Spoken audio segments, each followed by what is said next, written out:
내가 빚을 갚을 길은 몸으로 때우는 것뿐이다. 당장 수청을 들라. 서방 잡아먹은 년이라 손가락질 받더니 이제는 외간 남자까지 끌어들여? 마을 사람들의 멸시와 탐욕스러운 사또의 협박 속에 하루하루가 지옥 같았던 21 청산과부. 하지만 세상 모두가 비웃던 이 가련한 여인에게 훗날 조선 팔도를 발칵 뒤집어 놓을 기막힌 반전이 찾아옵니다. 그 이야기는 피투성이가 된 채 숨어있던 수상한 사내와의 만남에서 시작되었습니다.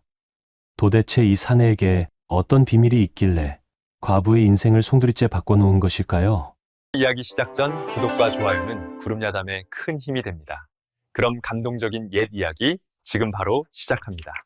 한양 도성에서 한참 떨어진 남쪽 끝자락 산세가 험하고 인적이 드문 고을에 연화라는 이름의 여인이 살고 있었습니다. 그날은 유난히 안개가 자욱하게 낀 새벽이었습니다. 연화는 남들보다 일찍 하루를 시작하기 위해 물동이를 이고 우물가로 향했습니다. 그런데 우물가 근처 덤불숲을 지날 때였습니다. 어디선가 짐승의 신음 같기도 하고 사람의 앓는 소리 같은 기이한 소리가 들려왔습니다. 연화는 화들짝 놀라 걸음을 멈추었습니다. 두려움에 심장이 쿵쿵거렸지만 호기심과 알 수 없는 이끌림이 그녀의 발길을 소리가 나는 쪽으로 돌려세웠습니다. 조심스레 덤불을 헤치자 연화는 입을 틀어막고 말았습니다. 그곳에는 한 사내가 피투성이가 된 채 쓰러져 있었기 때문입니다. 헝클어진 머리카락 사이로 보이는 얼굴은 흙먼지와 핏물로 엉망이었고 거친 숨을 몰아쉴 때마다 가슴팍의 상처에서 붉은 선혈이 배어 나왔습니다. 마치 산짐승에게 쫓기다 벼랑 끝에 몰린 늑대와도 같은 처참한 모습이었습니다. 그때였습니다. 멀리서 다급한 발소리와 함께 거친 고함이 들려왔습니다. 이놈이 멀리 갔을 리가 없다. 샅샅이 뒤져라. 놓치면 우리 목이 달아난다. 핏자국을 찾아. 사냥꾼들의 목소리였습니다. 연화의 머릿속이 하얗게 변했습니다. 마을 사람들의 수군거림이 귓가에 쟁쟁했습니다. 안 그래도 남편 잡아먹은 년이라며 손가락질 받는 청산과부 신세에 외간 남자, 그것도 쫓기는 도망자를 숨겨주었다가는 무슨 험한 꼴을 당할지 불보듯 뻔한 일이었습니다. 그녀는 뒷걸음질 쳤습니다. 모른 척하고 도망쳐야 한다고 이성이 솔쳤습니다. 하지만 사내가 힘겹게 눈을 떴습니다. 초점 없는 눈동자가 허공을 헤매다 연화의 눈과 마주쳤습니다. 그 눈빛은 공포에 질려 있었으나 그 깊은 곳에는 살려달라는 처절한 갈망과 깊은 슬픔이 서려 있었습니다. 연화는 그 눈빛에서 자신의 모습을 보았습니다. 세상에 홀로 남겨진 외로움, 누구도 들어주지 않는 비명 같은 슬픔 말이지요. 연화는 입술을 깨물었습니다. 그녀는 재빨리 지게에 쌓여있던 마른 풀과 덤불을 끌어와 사내의 몸 위로 덮었습니다. 사내의 모습이 완벽하게 가려지자마자 횃불을 든 사냥꾼들이 들이닥쳤습니다. 이보시오. 혹시 피 흘리는 놈 하나 지나가는 거 못 봤소?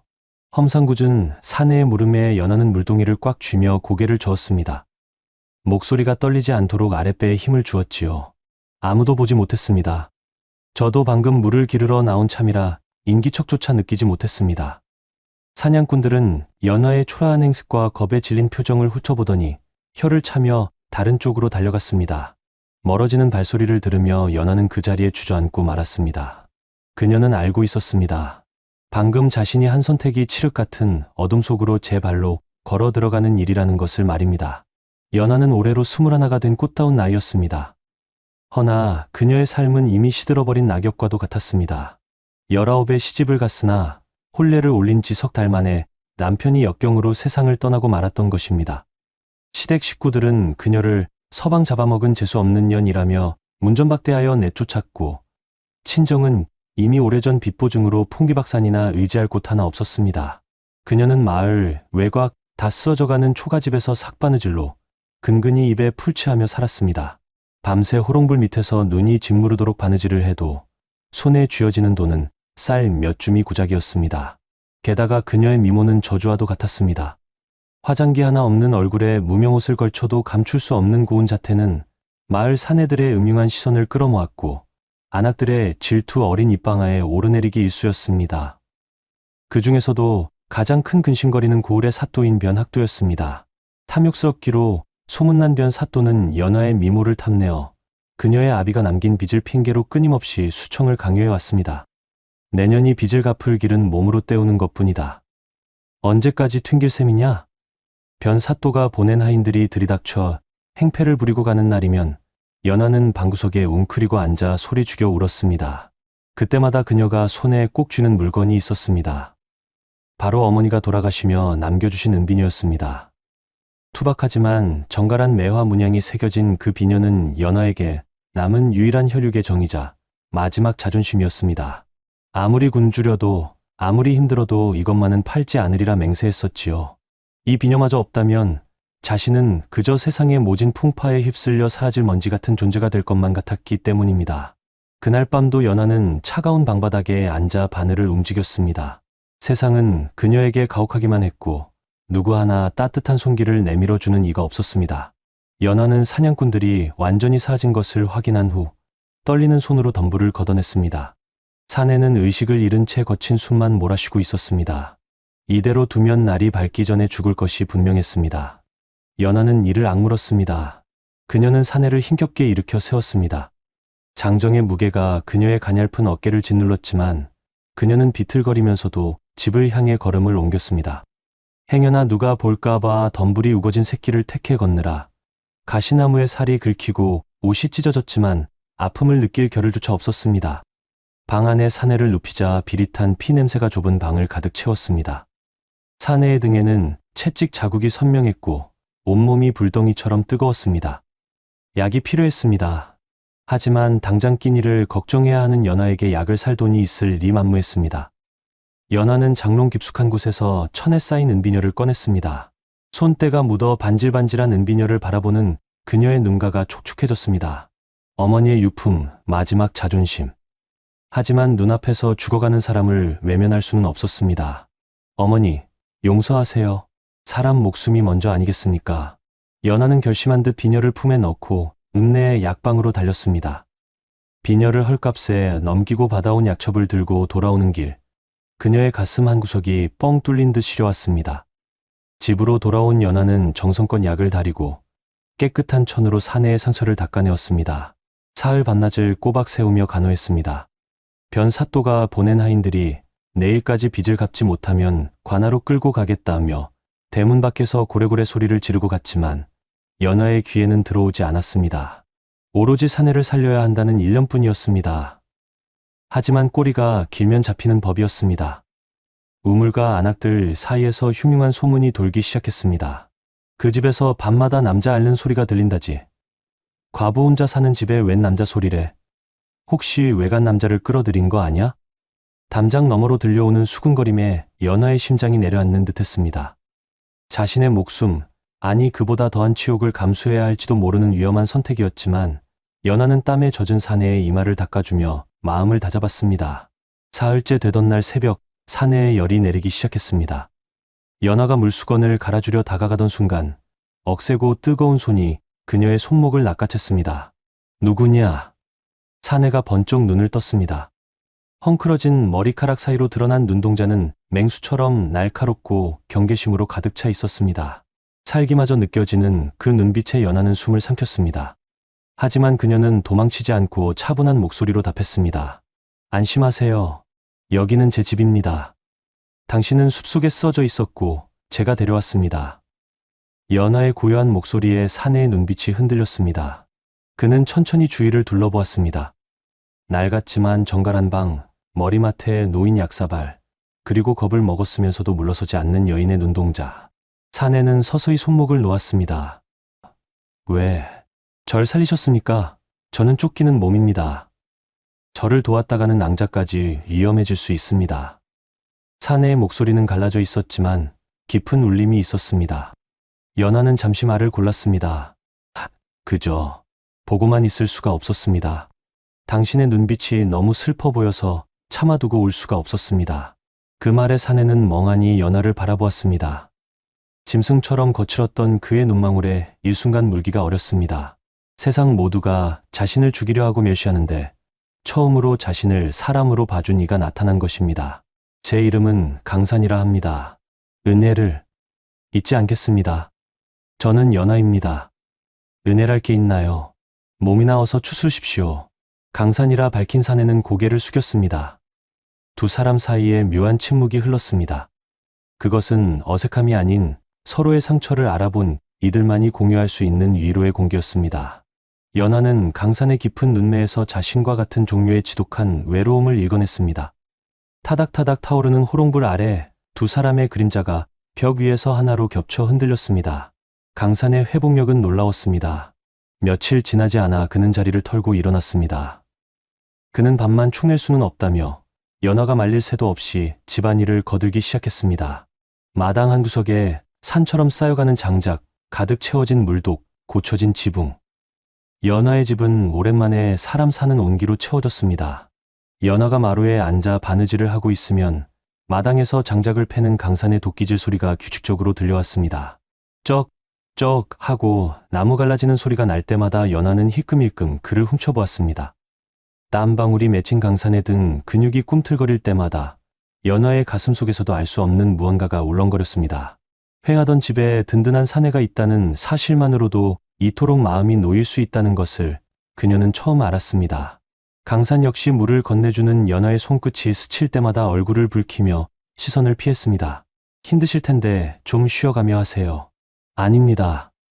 낭자가 밤새 바느질하는 것에 비하면 이것은 일도 아니지요. 투박하지만 다정한 대화가 오고 갔습니다.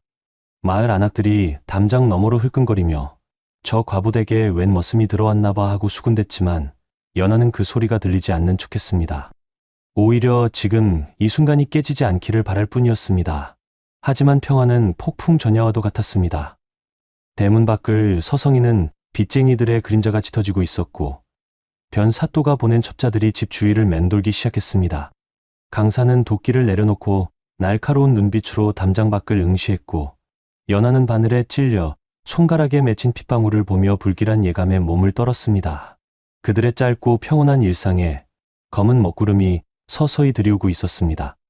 평화는 마치 살얼음판과 같아서 작은 충격에도 산산조각나기 마련이었습니다. 어느 날 오후 마당에서 장작을 패던 강산과 마루에서 다듬이질을 하던 연하의 평온한 일상은 난데없는 굉음과 함께 깨지고 말았습니다. 와장창.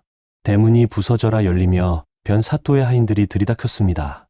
그들은 흙발로 마당을 휘젓고 다니며 널어놓은 빨래를 짓밟고 곱게 개어놓은 장작더미를 무너뜨렸습니다. 2년, 사또 나으리께서 인내심을 이루셨다. 당장 빚을 갚지 못하겠거든 오늘 밤관하러 오라고 하셨거늘 어찌하여 코빼기도 비치지 않는 것이냐. 하인 우두머리가 연하의 멱살을 잡으려 손을 뻗었습니다. 연하가 비명을 지르며 뒷걸음질 치는 찰나 억센 손 하나가 하인의 팔목을 낚아챘습니다. 강산이었습니다. 그 손 놓거라. 낮지만 서슬퍼런 목소리였습니다. 하인은 강산의 기세에 눌려 엉겁결에 손을 놓았으나 이내 비릿한 웃음을 흘렸습니다. 호, 이놈이 그 소문의 머슴 놈이구나. 꼴을 보니 딱 도망노비 신세인데 감히 관아의 사람을 막아서. 하인들은 몽둥이를 치켜들고 강산을 포위했습니다. 연하는 사색이 되어 강산의 앞을 막아섰습니다. 이분은 제 집 일을 도와주는 일꾼일 뿐입니다. 건드리지 마세요. 시끄럽다. 도망노비를 숨겨준 죄까지 물어 내년도 이놈도 경을 칠 것이다. 하인들은 으름장을 놓으며 집안을 쑥대밭으로 만들고는 돌아갔습니다. 내일 날이 밝는 대로 관하로 끌고 가겠다는 최후 통첩을 남긴 채 말이지요. 흙먼지가 가라앉은 마당에는 부서진 살림살이만이 뒹굴고 있었습니다. 연하는 주저앉아 흐느꼈고 강산은 핏발선 눈으로 닫힌 대문을 노려보았습니다. 그의 주먹 쥔 손에서 붉은 피가 배어 나왔습니다. 폭풍이 지나간 뒤 연하는 정신을 차렸습니다. 이대로 당하고만 있을 수는 없었습니다. 일단 강산이라도 피신시켜야 했습니다. 도망노비로 오해받아 관아에 끌려가면 죽은 목숨이나 다름없었기 때문입니다. 여기 있으면 위험합니다. 날이 어두워지면 뒷산으로 도망치세요. 연하는 급히 물을 데워 강산을 씻기기 시작했습니다. 꼬질꼬질한 때와 핏자국이라도 지워야 검문을 피할 수 있을 것 같았기 때문입니다. 그녀는 강산의 머리를 감기고 낡았지만 깨끗한 죽은 남편의 옷을 꺼내 입혔습니다. 그런데 물에 젖은 머리카락을 쓸어 넘기고 얼굴에 흙먼지를 닦아내자 연하는 저도 모르게 숨을 들이켰습니다. 그동안 헝클어진 머리카락과 덥수룩한 수염, 그리고 피딱지에 가려져 있던 강산의 진면목이 드러났기 때문입니다. 짙고 뚜렷한 눈썹, 아래 호수처럼 깊은 눈매에 오뚝하게 솟은 콧날, 그리고 단호하면서도 부드러운 인매는 웬만한 양반집 도련님보다 훨씬 기품이 흘렀습니다. 낡은 무명옷을 입었음에도 감출 수 없는 귀티가 온몸에서 뿜어져 나왔습니다. 강산이 쑥스러운 듯 헛기침을 하며 물동이를 들고 우물가로 나갔을 때 마을은 발칵 뒤집혔습니다. 물을 기르러 나왔던 아낙네들은 물동이를 떨어뜨리는 줄도 모르고 그를 멍하니 바라보았습니다. 어머, 저 훤칠한 사내는 누구래? 세상에, 연하네 집에 있던 그 거렁뱅이가 저 사람이라고. 천지개벽할 노릇이네. 마을 처녀들은 얼굴을 붉히며 담장 뒤로 숨었고 노인들은 혀를 내둘렀습니다. 순식간에 소문이 퍼져나갔습니다. 청상과부 연하의 집에 옥구슬보다 더 빛나는 사내가 살고 있다는 소문이 말이지요. 짐승 같던 사내는 온데간데 없고 그 자리에는 달빛을 머금은 듯한 옥골 선풍의 사내가 서 있었습니다. 그날 밤 도망가라는 연하의 간곡한 부탁에도 강산은 고개를 저었습니다. 낭자를 두고 혼자 살겠다고 도망칠 수는 없습니다. 밤은 깊어만 갔고 두 사람 사이에는 팽팽한 긴장감이 감돌았습니다. 연하는 불안한 마음에 바느질이라도 하려 했지만 손이 떨려 바늘기조차 꿰기 힘들었습니다. 며칠간의 고된 노동과 마음고생으로 그녀의 손목은 퉁퉁 부어올라 있었습니다. 그때 강산이 조심스럽게 다가와 연하의 손을 잡았습니다. 손이 많이 부었습니다. 그의 목소리는 낮고 부드러웠습니다. 거칠고 투박한 사내의 손이 연하의 가녀린 손목을 감싸 쥐었습니다. 연하는 소스라치게 놀라 손을 빼려 했지만 강산은 놓아주지 않고 지그시 혈자리를 눌러주기 시작했습니다. 가만히 계십시오.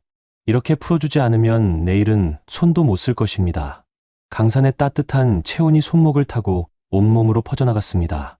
꾹꾹 눌러주는 손길은 투박했지만 그 안에 담긴 마음은 솜털처럼 조심스럽고 다정했습니다. 타닥타닥 타오르는 호롱불 아래 두 사람의 그림자가 일렁였습니다.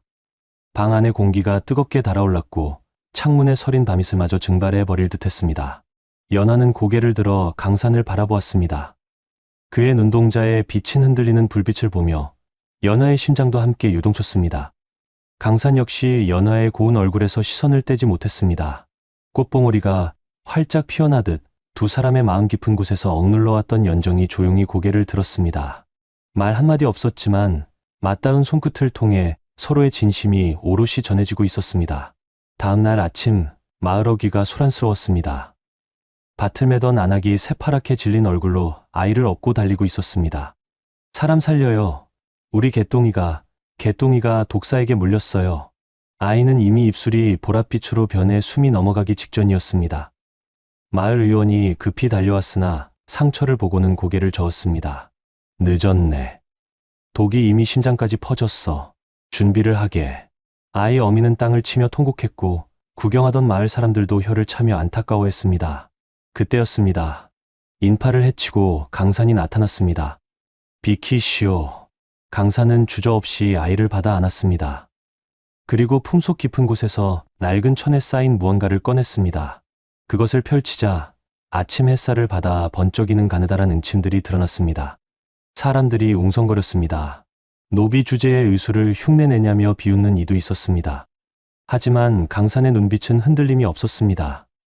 그는 주변의 소음을 완전히 차단한 듯 무서운 집중력으로 아이의 옷을 걷어 올리고 혈자리를 짚었습니다. 그의 손놀림은 마치 춤을 추듯 유려하고 빨랐습니다. 망설임 없이 급소에 침을 꽂아 넣자 검붉은 독피가 솟구쳐 나왔습니다. 잠시 후 멈췄던 아이의 가슴이 크게 들썩이더니 이응앙 하고 울음을 터뜨렸습니다. 죽었던 아이가 살아난 것입니다. 구경하던 사람들은 입을 다물지 못했습니다. 의원조차 포기한 목숨을 정체불명의 사내가 침 몇 개로 살려낸 것이었습니다. 세상에, 저게 무슨 조화란 말인가? 신이다. 신이가 나타났다. 강산은 이마에 흐르는 땀을 닦으며 안도의 한숨을 내쉬었습니다. 그 모습을 지켜보던 연하의 가슴은 벅차오름과 동시에 알 수 없는 불안감으로 뛰기 시작했습니다. 평범한 노비라기엔 그의 의술은 너무나도 비범했기 때문입니다. 강산이 죽어가던 아이를 살려냈다는 소문은 삽시간에 이웃 고을까지 퍼져나갔습니다. 연하의 초가집 앞은 병을 고치러 온 사람들로 문전성시를 이루었습니다. 다리가 부러진 농부부터 원인 모를 열병에 걸린 노인까지 강산의 손길을 거치면 씻은 듯이 나았습니다. 연하는 밀려드는 환자들을 돌보며 밥을 짓고 약을 다렸습니다. 몸은 고되었지만 사람들의 감사 인사의 보람을 느꼈습니다. 하지만 강산의 표정은 점점 어두워졌습니다. 자신의 능력이 드러날수록 위험도 커진다는 것을 알고 있었기 때문입니다. 그러던 어느 날 한양에서 내려왔다는 한 늙은 선비가 진료를 받으러 왔습니다. 그는 강산이 침을 놓는 모습을 유심히 지켜보다가 소스라치게 놀라며 자리에서 벌떡 일어났습니다. 이복의 젊은이, 그 침법은 궁중내의원에서만 쓴다는 태일신침이 아닌가? 방 안에 있던 사람들의 시선이 강산에게 쏠렸습니다. 강산의 손이 미세하게 떨렸습니다. 그는 아무 말 없이 침을 거두려 했지만 노인은 멈추지 않았습니다. 내가 젊은 시절 내의원 의관들을 본 적이 있어 잘 알지. 자네, 혹시 역모로 몰려 돌아가신 김 의관 대감이? 사람을 잘못 보셨습니다. 강산은 차갑게 말을 자르며 자리에서 일어났습니다. 하지만 그의 창백해진 안색과 떨리는 눈동자는 진실을 말하고 있었습니다. 연하는 그제야 깨달았습니다. 강산이 단순히 쫓기는 노비가 아니라 거대한 폭풍의 중심에 서 있는 인물이라는 것을 말이지요. 그녀는 부엌 한 구석에서 가슴을 움켜쥐었습니다. 행복했던 일상이 모래성처럼 무너져 내리는 소리가 들리는 듯했습니다. 강산의 명성이 높아질수록 변 사또의 질투심은 독버섯처럼 자라났습니다. 천한 노비놈이 백성들의 칭송을 받는 것도 꼴사나웠지만 무엇보다 자신이 그토록 탐내던 연하가 그놈과 한 집에서 정분이라도 났다는 소문에 속이 뒤집혔습니다. 감히 내 여자가 될 년을 노비놈과 놀아나게도? 내 오늘 그놈의 목을 치고 연하년을 꿇어앉히리라. 변사또는 관졸들을 이끌고 직접 연하의 집으로 향했습니다. 그는 단순한 빚 독촉이 아닌 역적의 잔당을 숨겨준 죄를 씌워 두 사람을 모두 파멸시킬 작정이었습니다. 그 시각 마을 소식에 헌한 주막 할머니가 헐레벌떡 연하의 집으로 달려왔습니다. 큰일 났어, 큰일 났어. 사또가 지금 관졸들을 떼거지로 몰고 오고 있어. 이번엔 진짜 죽이려나 봐. 연하와 강산은 서로를 바라보았습니다. 이제는 피할 곳도 숨을 곳도 없었습니다. 연하는 두려움에 떨면서도 강산의 옷자락을 꽉 쥐었습니다. 더 이상 운명에 휘둘리지 않겠다는 결기가 그녀의 눈빛에 서였습니다. 도망칠 수 없다면 맞서야지요.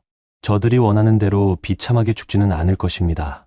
강산 역시 결의에 찬 표정으로 고개를 끄덕였습니다. 그는 연하의 어깨를 감싸 안으며 말했습니다. 낭자를 지키기 위해서라면 저는 악귀라도 될 것입니다.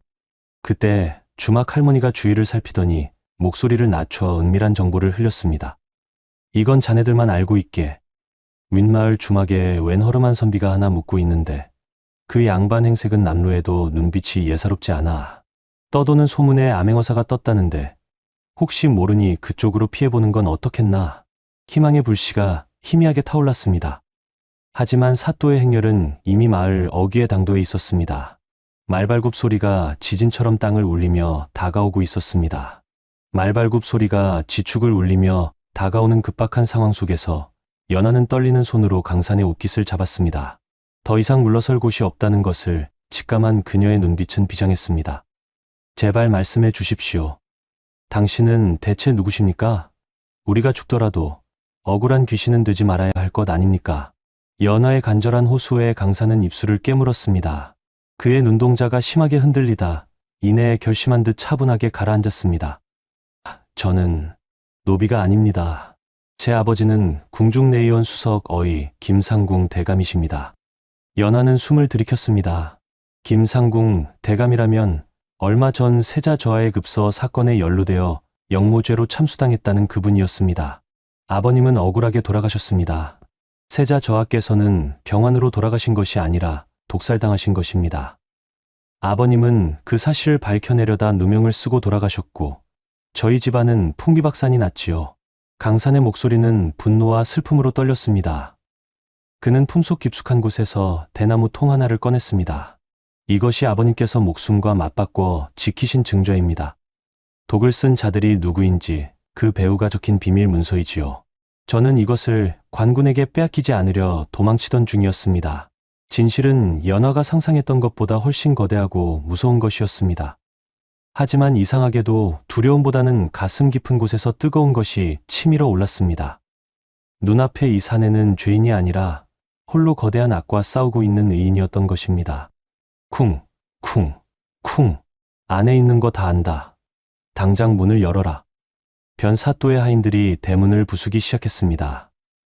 나무 문이 비명을 지르며 쪼개지는 소리가 들려왔습니다. 강사는 연하의 어깨를 감싸 쥐었습니다.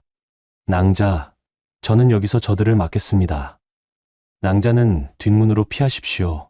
저와 함께 있으면 낭자까지 죽습니다. 하지만 연하는 고개를 세차게 저었습니다. 그녀는 강산의 손에 들린 대나무 통을 낚아채 자신의 품속에 단단히 넣었습니다. 함께 갑니다.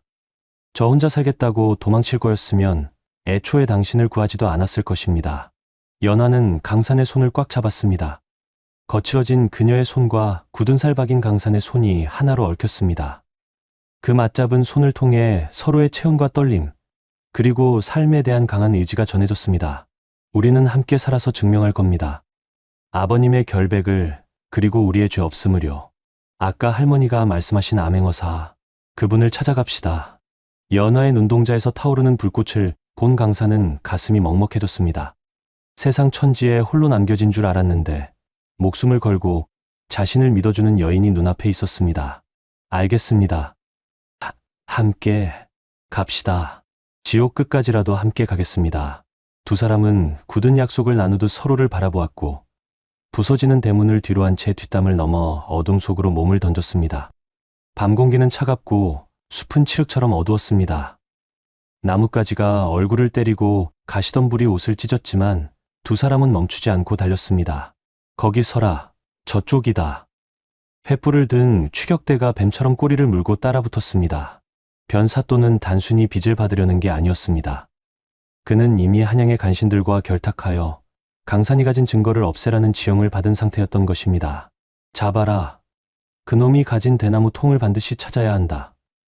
놈의 목은 베어도 좋으나 물건은 온전해야 한다. 사또의 외침이 숲을 울렸습니다. 연하는 가쁜 숨을 몰아쉬며 품속의 대나무 통을 확인했습니다. 이것이 단순한 문서가 아니라 나라를 뒤흔들고 두 사람의 운명을 바꿀 열쇠라는 사실이 무겁게 다가왔습니다. 도망치던 중 강산이 갑자기 멈춰섰습니다. 앞은 깎아지른 듯한 절벽이었고 아래로는 시커먼 강물이 소용돌이치고 있었습니다. 뒤에서는 추격대의 횃불이 점점 가까워지고 있었습니다. 독 안에 든 쥐꼬리였습니다. 낭자, 저를 믿으십니까? 강산이 절벽 아래를 내려다보며 물었습니다. 연하는 망설임 없이 고개를 끄덕였습니다. 믿습니다. 그럼 뛰어야 합니다. 강산은 연하의 허리를 단단히 감싸 안았습니다. 두 사람은 서로의 심장 소리를 느끼며 까마득한 어둠 속 허공으로 몸을 날렸습니다. 차가운 강물이 두 사람을 삼키는 순간에도 그들은 잡은 손을 놓지 않았습니다. 강물에 휩쓸려 떠내려가던 두 사람은 간신히 하류 기슭에 닿았습니다. 온몸이 물에 젖어 천근만근 무거웠고 한기는 뼛속까지 파고들었습니다. 하지만 쉴 틈이 없었습니다. 사냥개 짖는 소리가 강을 따라 내려오고 있었기 때문입니다. 연하는 발목을 삐끗하여 걷기조차 힘들었습니다. 강사는 연하를 부축하며 갈대밭 숲으로 들어갔습니다.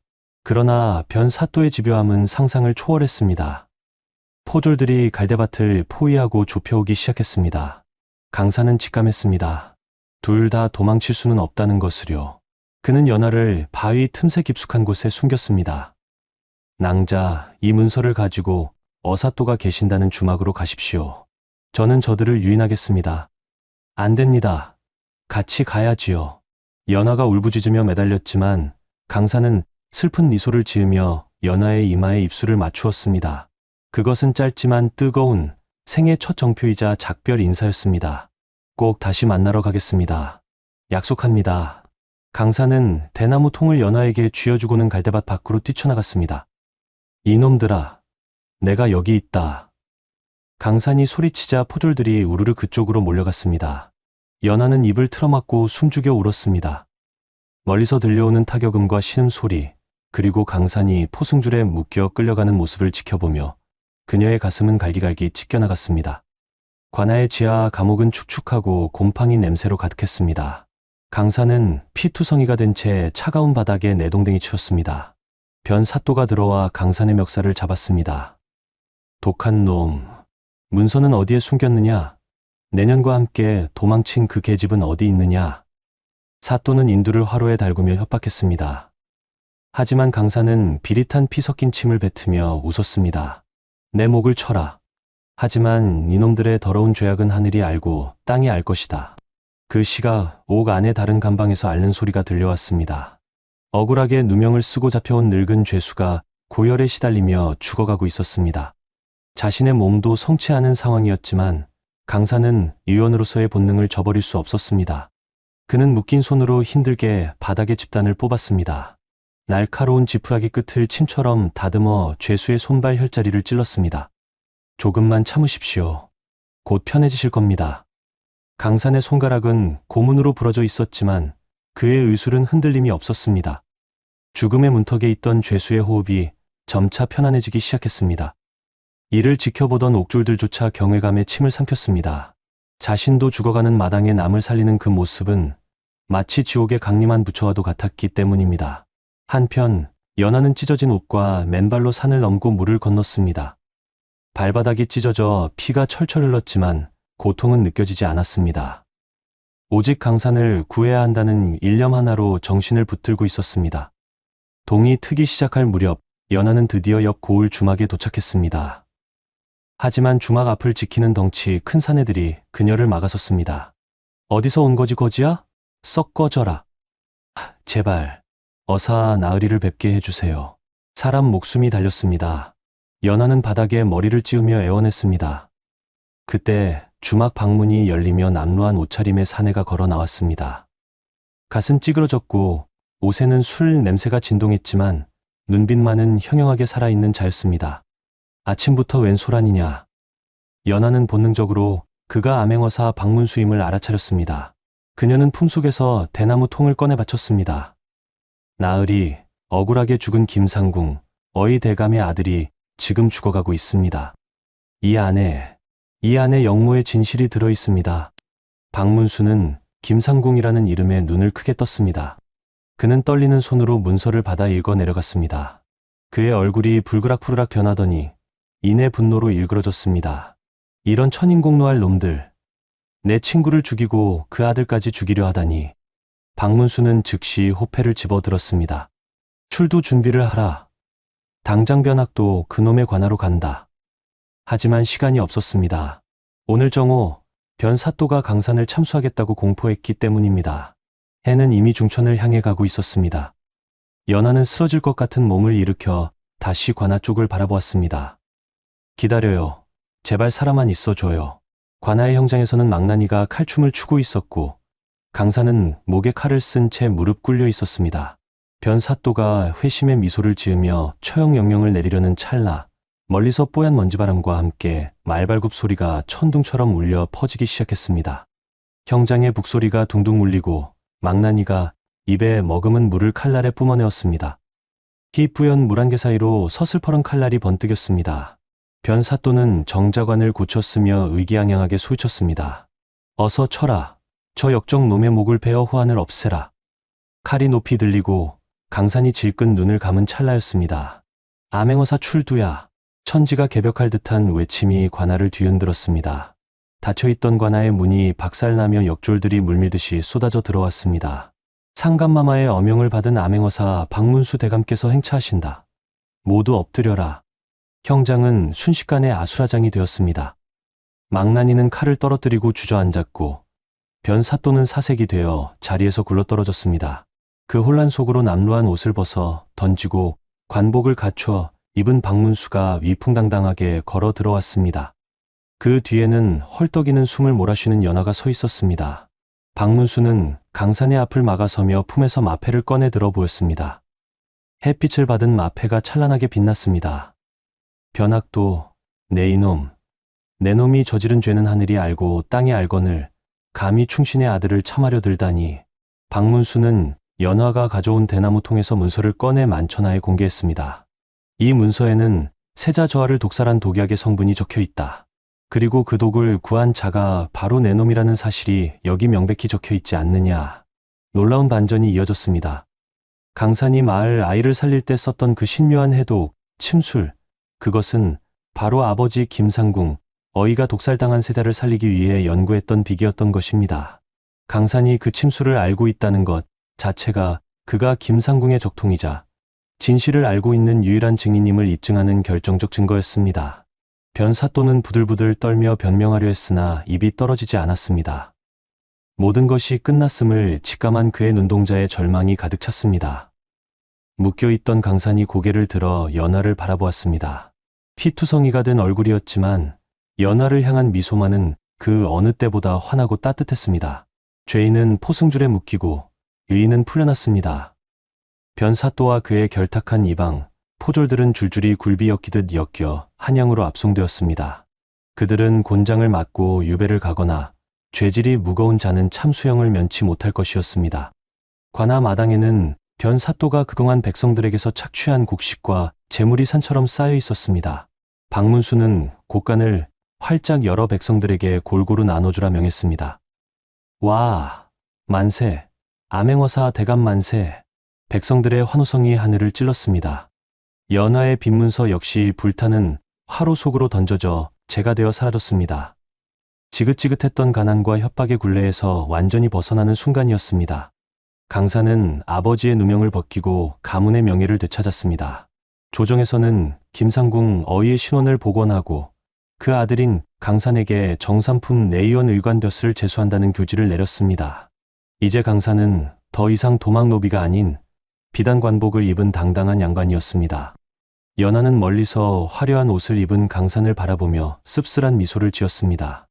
이제 내 역할은 끝났구나. 저분은 귀하신 몸이 되었으니 나 같은 과부와는 어울리지 않아. 연하가 조용히 몸을 돌려 떠나려 할 때였습니다. 낭자. 강산이 다급하게 달려와 연하의 앞을 가로막았습니다. 어디를 가십니까? 저를 두고 또 어디로 숨으시려는 겁니까? 이제 높은 분이 되셨습니다. 저 같은 여인과 함께 하시면 앞길에 흠이 될 것입니다. 연하가 고개를 숙이자 강산은 품속에서 무언가를 꺼내 연하의 손에 쥐어주었습니다. 그것은 연하가 강산을 살리기 위해 팔았던 어머니의 유품인 은비녀였습니다. 제가 낭자를 찾으러 갔을 때 약방에 들러 이것부터 되찾았습니다. 낭자가 저를 위해 무엇을 버렸는지 잊은 적이 없습니다. 제 신분이 무엇이든 제 목숨은 낭자의 것입니다. 부디 저와 함께 한양으로 가주시겠습니까? 강산의 진심 어린 고백에 연하의 눈에서 참았던 눈물이 터져 나왔습니다. 두 사람은 수많은 눈길 속에서도 서로를 꼭 끌어안았습니다. 그 모습이 어찌나 아름다운지 구경하던 마을 사람들도 덩달아 문시우를 붉혔습니다. 강산이 한양으로 떠나기 전날 연하의 초가집 마당에서는 조촐하지만 세상에서 가장 따뜻한 혼례식이 열렸습니다. 화려한 꽃가마도 풍악을 울리는 악공도 없었지만 마을 사람들이 십시일반 모아온 떡과 과일이 상에 올랐습니다. 연하는 강산이 선물한 붉은 화롯을 입고 되찾은 은비녀를 머리에 꽂았습니다. 연지곤지를 찍은 그녀의 얼굴은 복사꽃보다 붉고 고왔습니다. 강산 역시 사모간대를 갖추고 늠름한 자태를 뽐냈습니다. 1배, 2배. 두 사람이 맞절을 올리자 마을 사람들의 박수가 쏟아졌습니다. 개 중에는 예전에 연하를 험담하던 안악들도 있었습니다. 그들은 부끄러움에 고개를 숙이며 연하에게 다가와 손을 잡았습니다. 미안하네, 연하야. 우리가 자네의 고운 마음씨를 몰라봤어. 부디 행복하게 잘 살게나. 연하는 환하게 웃으며 그들의 사과를 받아주었습니다. 모든 갈등과 오해가 눈 녹듯 사라지는 순간이었습니다. 혼례를 마친 두 사람은 한양으로 올라갔습니다. 그 후 들려오는 소문에 따르면 강산은 궁궐에서 임금의 병을 고치는 명의가 되었고 연하는 그의 곁에서 가난하고 병든 백성들을 돌보는데 앞장섰다고 합니다. 사람들은 그들을 부부의원이라 부르며 칭송했고 두 사람의 집 앞은 언제나 감사의 인사를 전하려는 사람들로 북적였다고 합니다.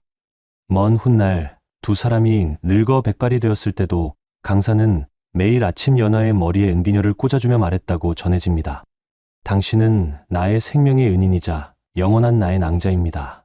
세상이 아무리 험하고 각박하다 해도 진심 어린 사랑과 선한 마음은 반드시 보답을 받는 법입니다. 연하가 베푼 작은 친절이 한 사람의 목숨을 구하고 나라를 구하고 마침내 자신의 운명까지 아름답게 바꾼 것처럼 말이지요. 밤하늘의 별처럼 반짝이는 두 사람의 이야기는 그렇게 오래오래 사람들의 입에서 입으로 전해지며 전설이 되었습니다.